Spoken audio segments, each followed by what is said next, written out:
Welcome back. और मैं आपको बताऊं, ब्रेक पे बुखारी साहब बहुत नाराज़ हो रहे थे कि आपने हमारे भरपूर जलसे को आपने कॉर्नर मीटिंग कह दिया। अब मुझे जितना नज़र आ रहा था मैं उतना ही कह रहा था। मतलब उसकी वजह है कि मैंने कहा कि भाई चौक में कर रहे हैं, कौन सा कोई पोलो ग्राउंड में कर रहे थे कि मैं कहूँ कि लोग बहुत ज़्यादा थे। और फिर बुखारी साहब कहते हैं मरियम बीबी की स्पीच नहीं सुनाई। भाई वो मैं कौन है भाई मरियम? ना वो पार्लियामेंट में है, ना सेनेट में है, ना कहीं है, किसी की साहबजादी होने की वजह से। लेकिन अगर आप सुनना चाहते हैं तो मैं सुना देता हूँ। सुनाए जी जरा, इनकी बेटी की स्पीच सुनाए जी। तुम जानते थे कि 22 करोड़ अवाम की किस्मत तुम्हारी नालायकी और नाअहली की वजह से दरबदर है। तुम्हें शेरवानी पहनने की इतनी जल्दी क्या थी? हमारी हुकूमत चलाने की तैयारी तो नहीं थी, मगर 225 अरब रुपए का आटे का डाका डालने की पूरी तैयारी थी। 122 अरब का LNG का डाका डालने की तुम्हारी पूरी तैयारी थी। 1 करोड़ नौकरियां देने की तुम्हारी पूरी तैयारी नहीं थी, लेकिन अपने दोस्त जो तुम्हारे पर माल खर्च करते हैं उनको बाहर से ला कर नौकरियां देने की तुम्हारी पूरी तैयारी थी। तुम्हारी हुकूमत चलाने की कोई तैयारी नहीं थी, लेकिन ताबेदारी करने की तुम्हारी पूरी तैयारी थी।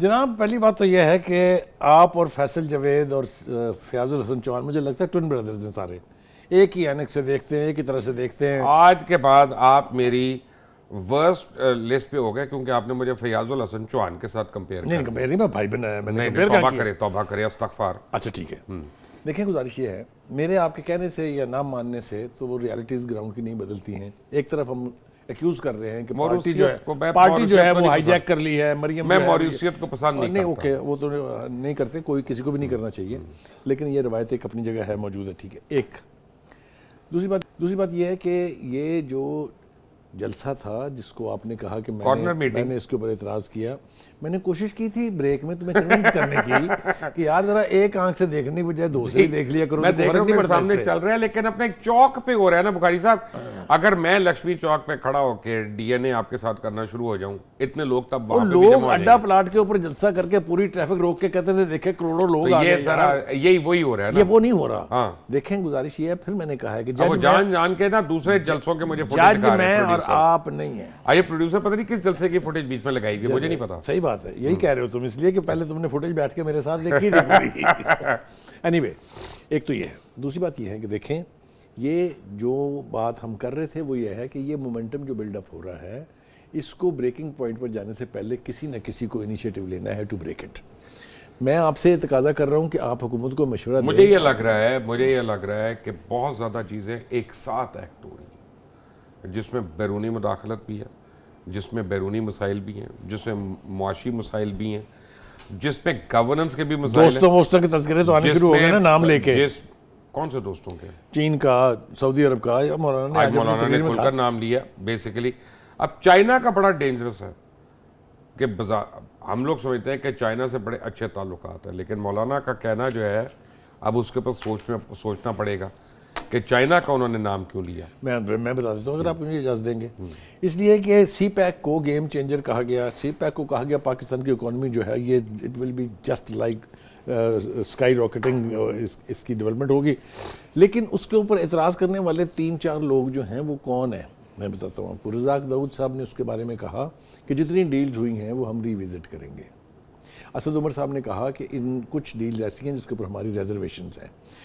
कंट्रोवर्शियल, इस इतने बड़े मंसूबे को कंट्रोवर्शियल बनाने का बेनिफिट ना पाकिस्तान में किसी को गया है, हाँ नुकसान ज़रूर हुआ है, बेनिफिट इसका गया अक्रॉस द बॉर्डर।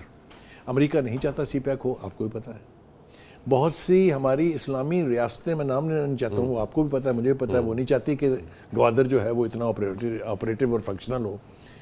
लिहाजा ये जो चाइना का जिक्र शुरू कर दिया है मौलाना ने, इसके बैकड्रॉप में यही हो सकता है कि इसको कंट्रोवर्शियल बना के हम पता नहीं किसकी खुशनुदी। मेरा ख्याल है कि उसमें एक और वजह है कि टेक्निकली एक ऑर्डिनेंस के जरिए आपने CPEC अथॉरिटी बनाई हुई थी, वो लैप्स हो चुका है। आसिम सलीम बाजवा साहब जो है वो चेयरमैन नहीं रहे और वो भी हट गए हैं, लेकिन वो फिर भी मीटिंग्स उसी तरह कर रहे हैं, तो उसकी कानूनी हैसियत नहीं है।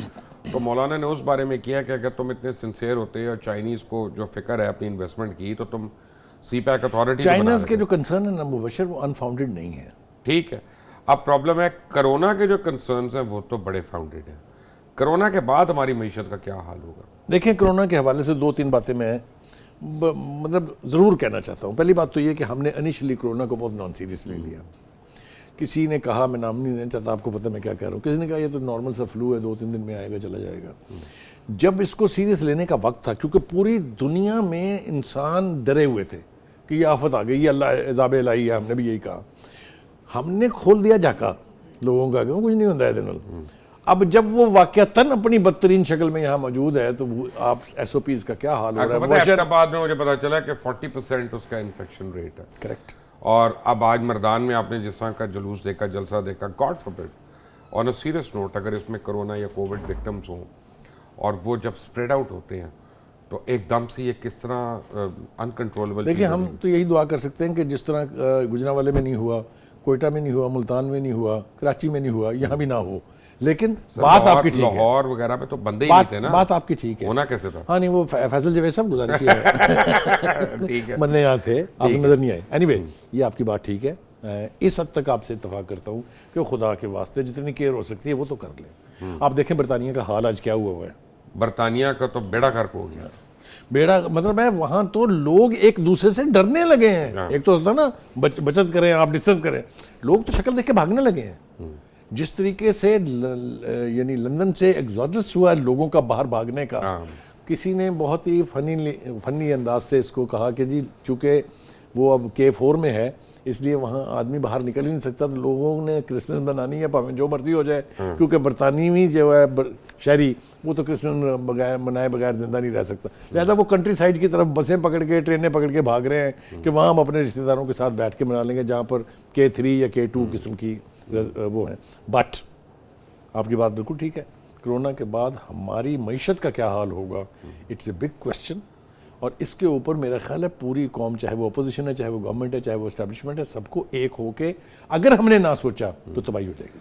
तो फिर ये कौन समझाएगा ऑपोजिशन को? हुकूमत को तो मैं समझा लेता हूँ, ऑपोजिशन को आप समझा लें। देखें, हुकूमत जब समझदारी का मुजाहरा करेगी ना, जो उसके पास नहीं है, क्या होती है कि जिसके पास NRO दे दे। यार NRO नहीं मिलेगा आपको, NRO आप दे ही नहीं सकते। भाई आप छोड़े ना, फिर आपने बर्मा से लेना, भाई आपने बांग्लादेश से लेना NRO। नाम लो, नाम ले, आपको नहीं पता? नहीं, शर्म करो, नहीं आपको पता किसने देना है? भाई NRO तो वज़ीर आज़म। इमरान खान हर बार ये कह के अपने आप को अंडरमाइन कर रहे हैं। दस्तखत तो उसी के होने हैं। नहीं उसके होने, मुझे बताएं जब बेनजीर के साथ बैठ के मुशर्रफ ने साइन किया था, ये बात हो रही होती, अगर ये बात हो रही होती तो मरियम नवाज कब की बार चली गई थी। उसके सारा गुस्सा ही इस बात का है वो उसको, कि मैं पापा के साथ वहाँ अपना कॉफी नहीं पी रही। नहीं, पापा को तो नहीं रोक सका ना इमरान खान जाने से बाहर। वो ड्रामा करके, नहीं ड्रामा नहीं करके, ऑस्कर विनिंग। ये बताओ जेल में जाके 4 आपको मैं एक बात और कसम खा के मुझे बताएं, टाइटैनिक में लियोनार्डो की ऐसी एक्टिंग नहीं थी जैसे मियां साहब ने यहाँ पे कर दी। देखें, ये एक्टिंग जो है that was the result of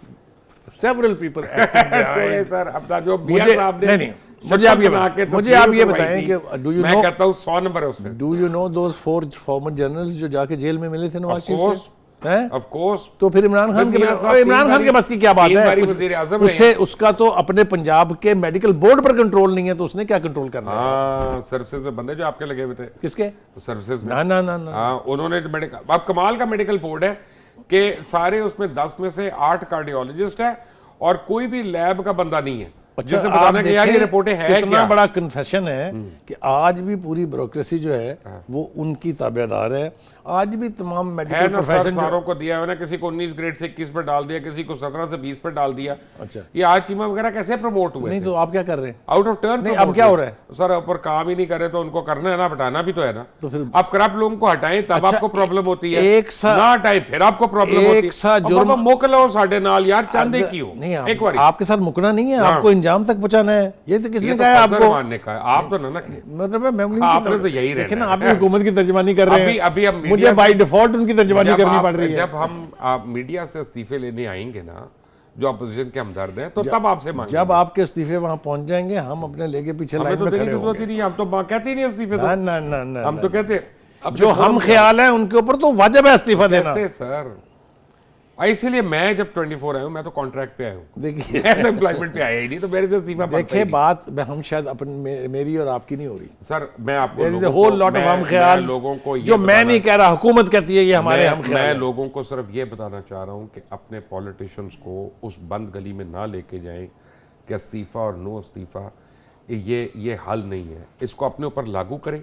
देखें अगर हमें अपने अपने घरों में अपने अपने दफ्तरों में इस्तीफे देने पड़ जाएं इस तरह, तो क्या हम लोगों की खिदमत कर सकते हैं? अगर आप चैनल बंद करेंगे, अगर आप लोगों को बेरोजगार करेंगे तो इस्तीफे देंगे ना, किसने क्या नहीं देंगे? वो हम किसी और के खिलाफ देंगे, आपस में एक दूसरे के खिलाफ नहीं देंगे। नहीं, आपस में तो एक दूसरे मैं के कह रहा हूं खिलाफ, पार्लियामेंट ना बंद आपस में एक दूसरे के खिलाफ हम दे सकते होते तो मैं और तुम मैं बैठ कह के रहा हूं प्रोग्राम कर रहे पार्लियामेंट ना होते। बंद करें, आप वो करें।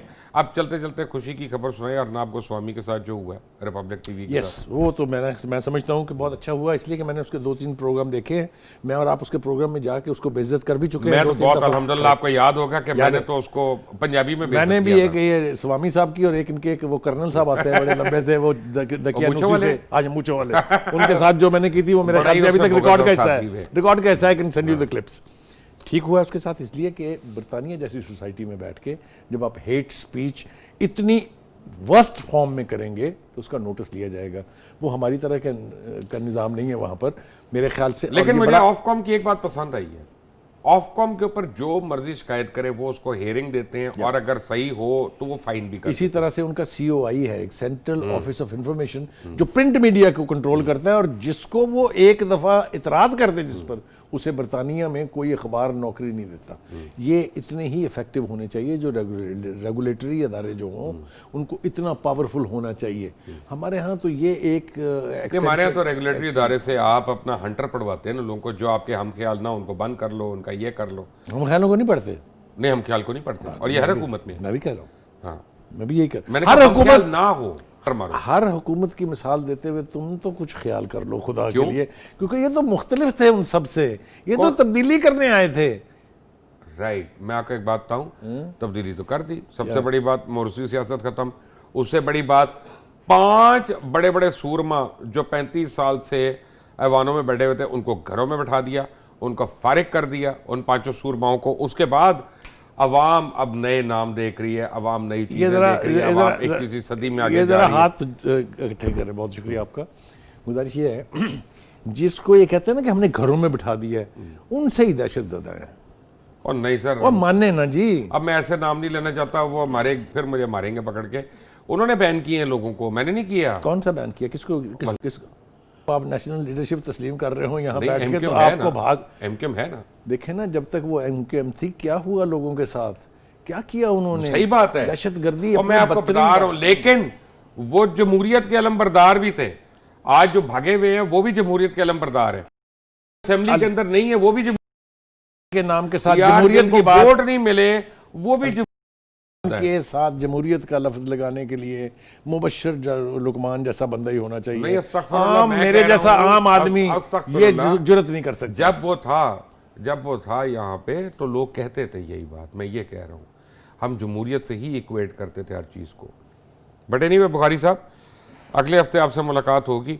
अगर मैं सफ़र कर रहा हुआ तो फिर जूम पे या स्काइप पे होगी, अगर सफ़र ना किया तो खुदा न खास्ता तो फिर मजा तो प्रोग्राम करने का सामने ही बैठ के तुम्हारे आएगा। बात है कि डर भी लगता है ना आपसे कि किस वक्त आपके अंदर का वो खौफनाक किस्म का आदमी जाग जाए और कुल्हाड़े उठा के। आज का थोड़ी जानते हैं, 45 साल हो गए एक दूसरे को जानते है हुए, कुछ ना नहीं आप अंदर से। इससे कुछ नहीं। लेकिन हैविंग सेड दैट, मैं तो एक दुआ के साथ इस हफ्ते की क्लोजिंग करना चाहूँगा कि जो मर्जी हुकूमत में आए, पाकिस्तान और पाकिस्तानी अवाम का अल्लाह ताला भला कर दे, और जहाँ जहाँ पाकिस्तानी है उसके लिए पूरे इस प्रोग्राम में इतनी बहस के बाद आपकी इस बात से मैं 100% बुखारी साहब, आप अपना रिकॉर्ड खराब कर रहे हैं मेरे से एग्री करके, बट ये मुझे करना पड़ेगा। और मुबशर लुकमान, हमें इजाज़त दीजिए। Until next week, अल्लाह हाफिज़।